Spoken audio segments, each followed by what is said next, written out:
على ضفة النيل بالليل والمياه هادية والنجوم منعكسة على سطح المياه. تحت الهدوء ده كله في وحش صامت مستني يطلع في الوقت المناسب.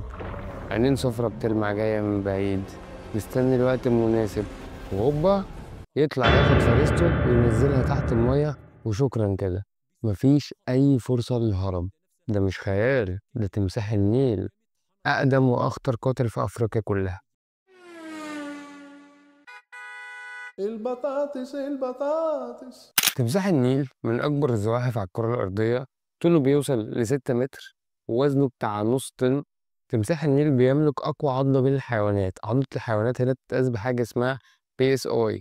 التمساح عضته قوتها 5000 PSI، أقوى من الأسد وأقوى من القرش ذات نفسه. جسمه مصمم على البقاء، جلده سميك زي الدرع اللي على ظهره، ديل قوي بيساعده يعوم بسرعة الصاروخ، وفك قادر يحطم أي حاجة تدخل جواه. التمساح مختلف عن معظم الحيوانات شوية. معظم الحيوانات بتجري عشان تصطاد فريستها، لكن التمساح ما بيعملش الكلام ده كله. ده سلطان في مكانه كده. الكائن ده بيسموه وسط الحيوانات هو سيد الكائنات، وده لأنه بيقدر يستنى تحت المية في فترات كبيرة في سكون تام من غير ما يتحرك لحد ما فريسته تقرب من المية عشان تشرب، وهنا شكرا. والكارثة هنا مش في العضة بس، ده في الحركة اللي بيعملها اللي هي بيسموها ديث رول.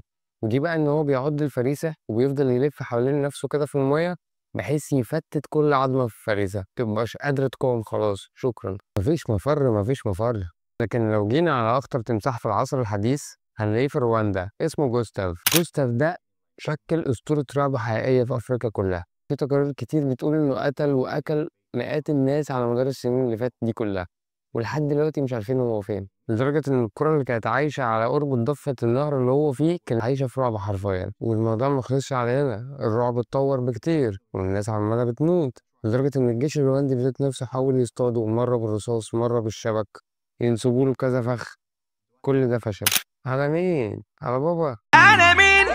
أنا بابا. على مين مش على بابا. تحول من مجرد كائن مرعب لرمز للخلود، مبيموتش. فهل يا ترى هو مات؟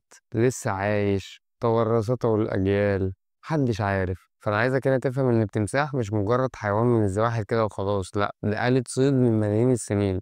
دايما هنا بتفكرنا إن أنت مش محتاج أسلحة حديثة عشان تقدر تسيطر على الدنيا كلها. وأحيانا أبسط الأدوات وأقدم الغرائز هي اللي بتشكل الرعب الحقيقي. الناس مش السلاح. في الآخر متنساش اللايك، سبسكرايب. سلام.